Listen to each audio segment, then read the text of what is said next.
AI Read to Me presents The Enchanted April by Elizabeth von Arnim. Now close your eyes and relax. Chapter 1. It began in a woman's club in London on a February afternoon, an uncomfortable club and a miserable afternoon, when Mrs. Wilkins, who had come down from Hampstead to shop and had lunched at her club, took up the Times from the table in the smoking room, and running her listless eye down the agony column, saw this. To those who appreciate wisteria and sunshine, small medieval Italian castle on the shores of the Mediterranean, to be let furnished for the month of April. Necessary servants remain. Z-Box, 1000 The Times. That was its conception. Yet, as in the case of many another, the conceiver was unaware of it at the moment. So entirely unaware was Mrs. Wilkins that her April for that year had then and there been settled for her, that she dropped the newspaper with a gesture that was both irritated and resigned, and went over to the window and stared drearily out at the dripping street. Not for her were medieval castles, even those that are specially described as small. Not for her the shores in April of the Mediterranean, and the wisteria and sunshine. Such delights were only for the rich. Yet the advertisement had been addressed to persons who appreciate these things, so that it had been, anyhow, addressed too to her, for she certainly appreciated them, more than anybody knew, more than she had ever told. But she was poor. In the whole world, she possessed of her very own only £90, saved from year to year, put by carefully pound by pound, out of her dress allowance. She had scraped this sum together at the suggestion of her husband as a shield and refuge against a rainy day. Her dress allowance, given her by her father, was £100 a year, so that Mrs. Wilkins's clothes were what her husband, urging her to save, called modest and becoming, and her acquaintance to each other, when they spoke of her at all, which was seldom, for she was very negligible, called a perfect sight. Mr. Wilkins, a solicitor, encouraged thrift, except that branch of it which got into his food. He did not call that thrift. He called it bad housekeeping. But for the thrift which, like moth, penetrated into Mrs. Wilkins's clothes and spoilt them, he had much praise. "You never know," he said, "when there will be a rainy day, and you may be very glad to find you have a nest egg. Indeed, we both may." Looking out of the club window into Shaftesbury Avenue, hers was an economical club, but convenient for Hampstead, where she lived, and for Shoolbred's, where she shopped.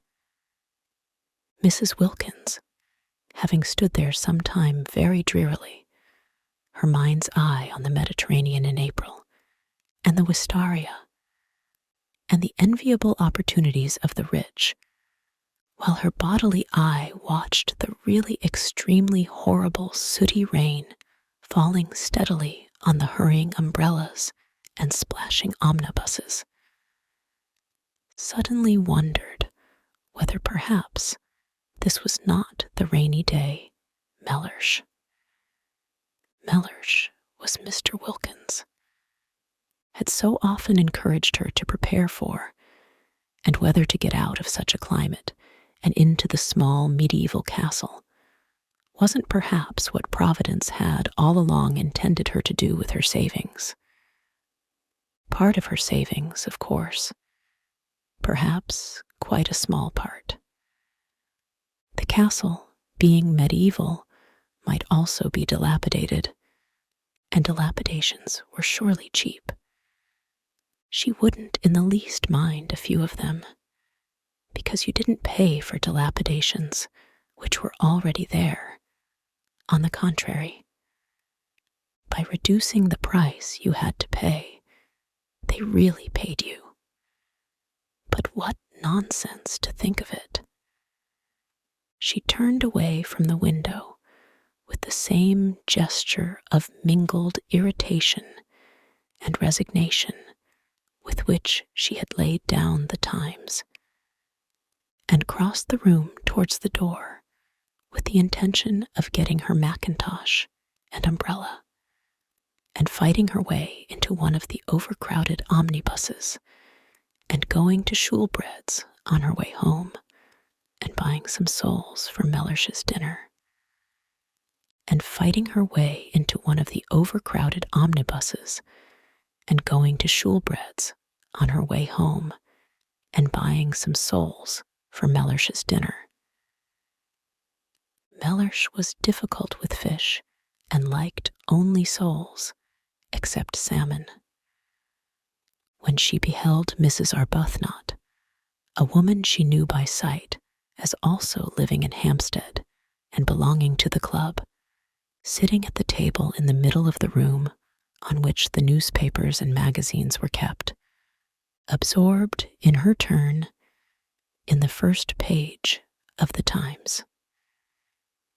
Mrs. Wilkins had never yet spoken to Mrs. Arbuthnot, who belonged to one of the various church sets, and who analyzed, classified, divided, and registered the poor, whereas she and Mellish, when they did go out, went to the parties of impressionist painters, of whom in Hampstead there were many.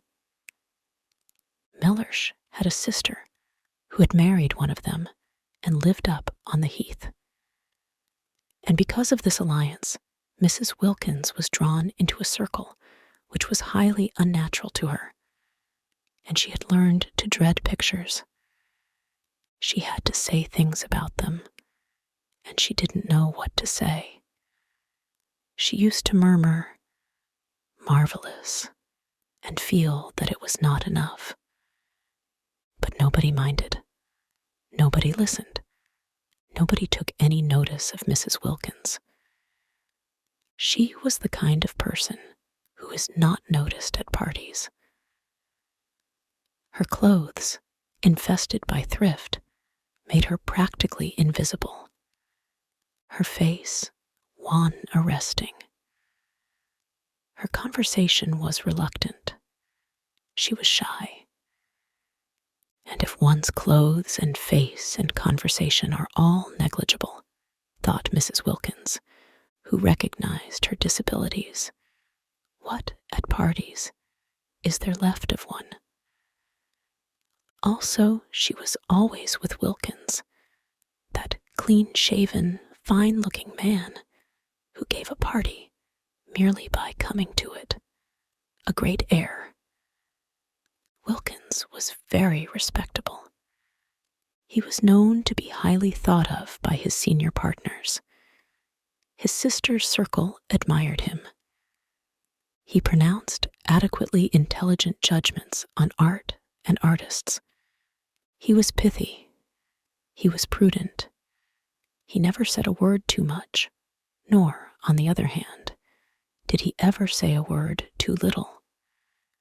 He produced the impression of keeping copies of everything he said, and he was so obviously reliable that it often happened that people who met him at these parties became discontented with their own solicitors, and after a period of restlessness extricated themselves and went to Wilkins.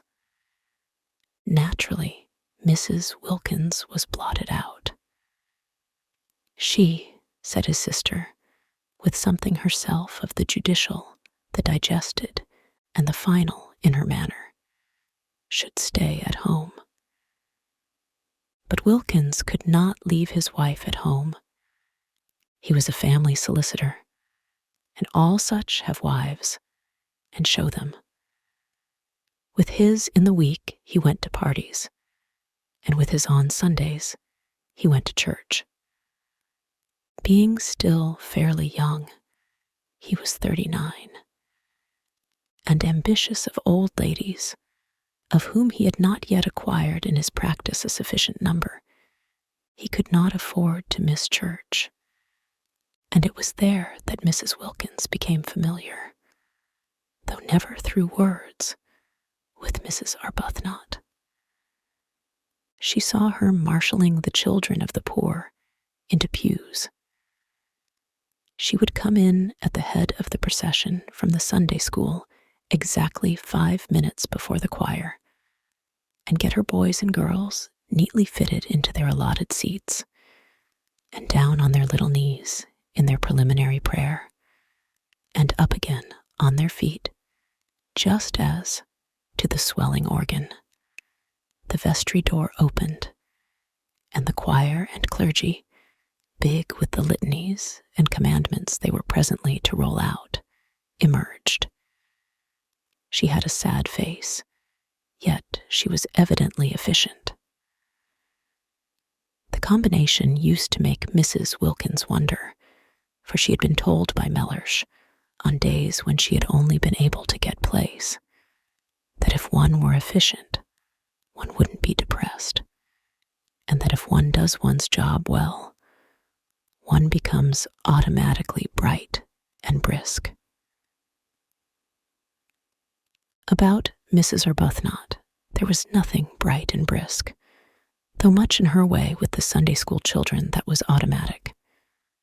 But when Mrs. Wilkins, turning from the window, caught sight of her in the club, she was not being automatic at all, but was looking fixedly at one portion of the first page of the Times, holding the paper quite still, her eyes not moving. She was just staring, and her face, as usual, was the face of a patient and disappointed Madonna. Obeying an impulse, she wondered at, even while obeying it, Mrs. Wilkins, the shy and the reluctant, instead of proceeding as she had intended to the cloakroom, and from thence to Schoolbread's in search of Mellersh's fish, stopped at the table and sat down exactly opposite Mrs. Arbuthnot, to whom she had never yet spoken in her life. It was one of those long, narrow refectory tables, so that they were quite close to each other.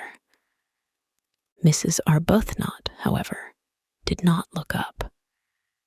She continued to gaze, with eyes that seemed to be dreaming, at one spot only of the Times. Mrs. Wilkins watched her a minute, trying to screw up courage to speak to her.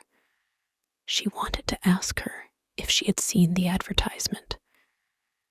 She did not know why she wanted to ask her this, but she wanted to. How stupid not to be able to speak to her. She looked so kind. She looked so unhappy. Why couldn't two unhappy people refresh each other on their way through this dusty business of life by a little talk? Real, natural talk about what they felt, what they would have liked, what they still tried to hope. And she could not help thinking that Mrs. Arbuthnot, too, was reading that very same advertisement. Her eyes were on the very part of the paper. Was she, too, picturing what it would be like? The color, the fragrance, the light, the soft lapping of the sea among little hot rocks.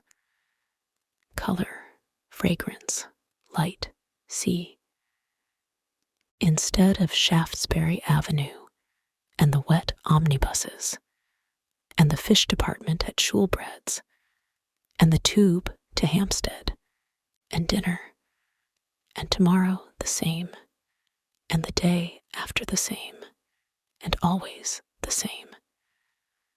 Suddenly, Mrs. Wilkins found herself leaning across the table. "Are you reading about the medieval castle and the wisteria?" she heard herself asking.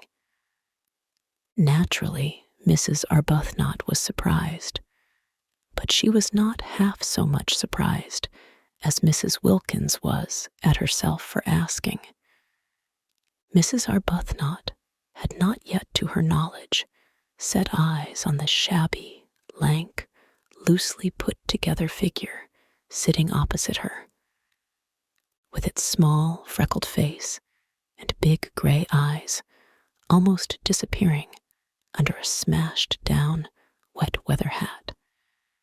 And she gazed at her a moment, without answering.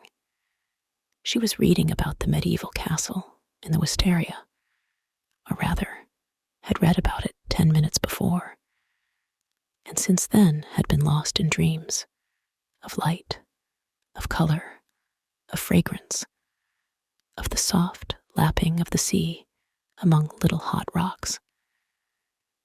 And she gazed at her a moment without answering. She was reading about the medieval castle and the wisteria, or rather, had read about it 10 minutes before, and since then had been lost in dreams of light, of color, of fragrance, of the soft lapping of the sea among little hot rocks. "Why do you ask me that?" she said in her grave voice, for her training of and by the poor had made her grave and patient. Mrs. Wilkins flushed and looked excessively shy and frightened. "Oh, only because I saw it too, and I thought somehow," she stammered. Whereupon Mrs. Arbuthnot, her mind being used to getting people into lists and divisions, from habit considered, as she gazed thoughtfully at Mrs. Wilkins, under what heading, supposing she had to classify her, she could most properly be put. "And I know you by sight," went on Mrs. Wilkins, who, like all the shy, once she was started plunged on, frightening herself to more and more speech by the sheer sound of what she had said last in her ears. "Every Sunday. I see you every Sunday in church." "In church?" echoed Mrs. Arbuthnot. "And this seems such a wonderful thing, this advertisement about the wisteria, and—" Mrs. Wilkins, who must have been at least 30, broke off and wriggled in her chair with the movement of an awkward and embarrassed schoolgirl. "It seems so wonderful," she went on in a kind of burst, "and it is such a miserable day." And then she sat looking at Mrs. Arbuthnot with the eyes of an imprisoned dog. "This poor thing," thought Mrs. Arbuthnot, whose life was spent in helping and alleviating, "needs advice." She accordingly prepared herself patiently to give it.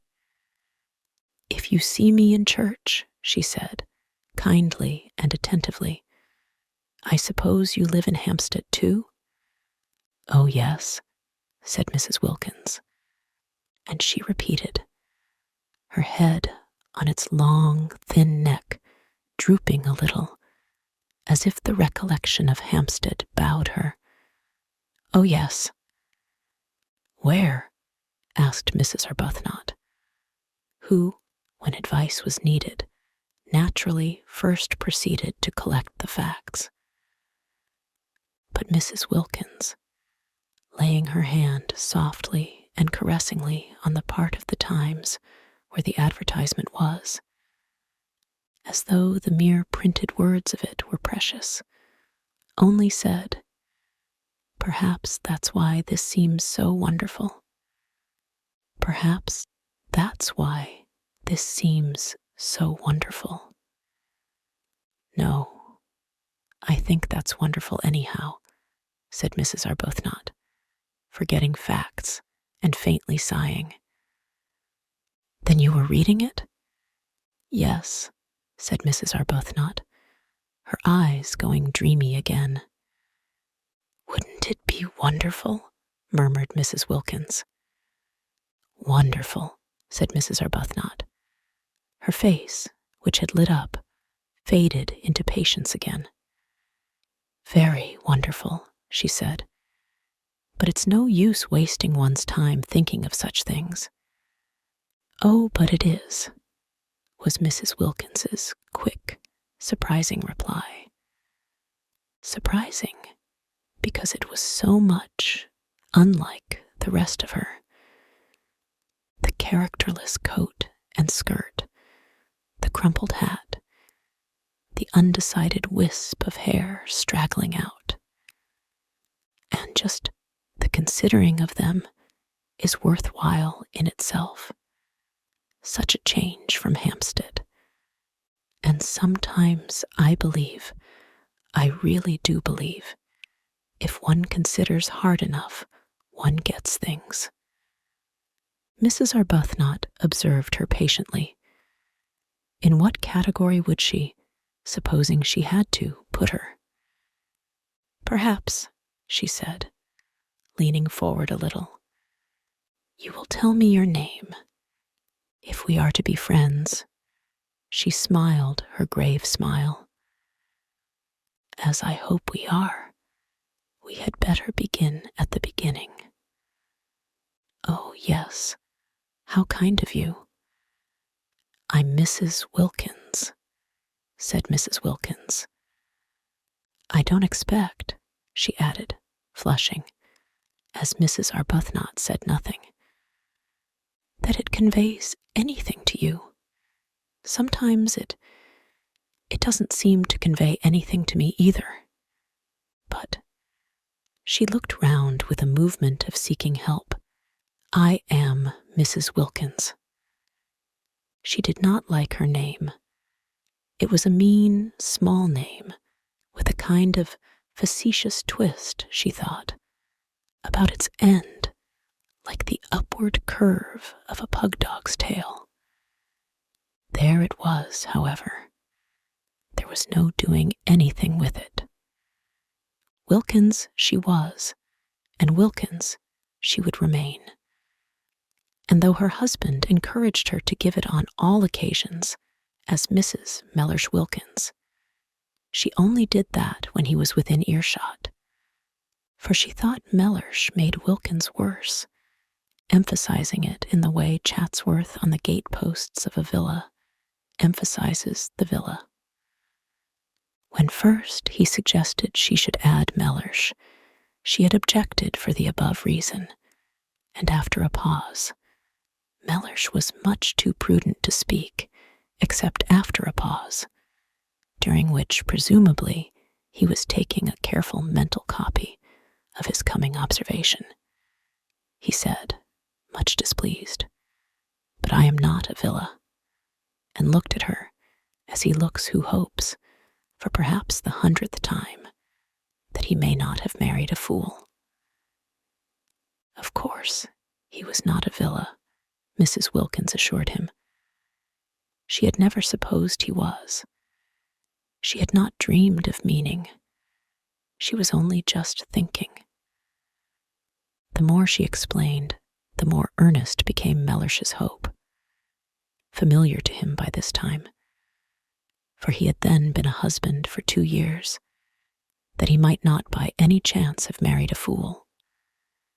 And they had a prolonged quarrel, if that can be called a quarrel, which is conducted with dignified silence on one side and earnest apology on the other, as to whether or no Mrs. Wilkins had intended to suggest that Mr. Wilkins was a villa.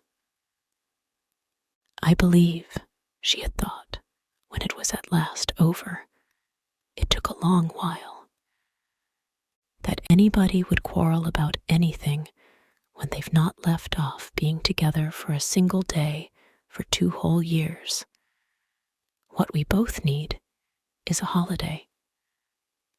My husband, went on Mrs. Wilkins to Mrs. Arbuthnot, trying to throw some light on herself, is a solicitor. She cast about for something she could say elucidatory of Mellersh, and found, he's very handsome. Well, said Mrs. Arbuthnot kindly, that must be a great pleasure to you. Why? Asked Mrs. Wilkins. Because, said Mrs. Arbuthnot, a little taken aback, for constant intercourse with the poor had accustomed her to have her pronouncements accepted without question. Because beauty, handsomeness, is a gift like any other, and if it is properly used. She trailed off into silence. Mrs. Wilkins's great gray eyes were fixed on her, and it seemed suddenly to Mrs. Arbuthnot that perhaps she was becoming crystallized into a habit of exposition, and of exposition after the manner of nursemaids, through having an audience that couldn't but agree, that would be afraid, if it wished to interrupt, that didn't know, that was, in fact, at her mercy. But Mrs. Wilkins was not listening, for just then, absurd as it seemed, a picture had flashed across her brain, and there were 2 figures in it sitting together under a great trailing wisteria that stretched across the branches of a tree she didn't know. And it was herself and Mrs. Arbuthnot. She saw them. And behind them, bright in sunshine, were old gray walls, the medieval castle. She saw it. They were there. She therefore stared at Mrs. Arbuthnot, and did not hear a word she said. And Mrs. Arbuthnot stared too at Mrs. Wilkins, arrested by the expression on her face, which was swept by the excitement of what she saw, and was as luminous and tremulous under it as water in sunlight when it is ruffled by a gust of wind. At this moment, if she had been at a party, Mrs. Wilkins would have been looked at with interest. They stared at each other. Mrs. Arbuthnot surprised, inquiringly, Mrs. Wilkins with the eyes of someone who has had a revelation. Of course, that was how it could be done. She by herself, couldn't afford it, and wouldn't be able, even if she could afford it, to go there all alone. But she and Mrs. Arbuthnot together. She leaned across the table. "Why don't we try and get it?" she whispered. Mrs. Arbuthnot became even more wide-eyed. "Get it?" she repeated. "Yes," said Mrs. Wilkins, still as though she were afraid of being overheard. "Not just sit here and say, 'How wonderful,' and then go home to Hampstead without having put out a finger. Go home just as usual, and see about the dinner and the fish, just as we've been doing for years and years, and will go on doing for years and years."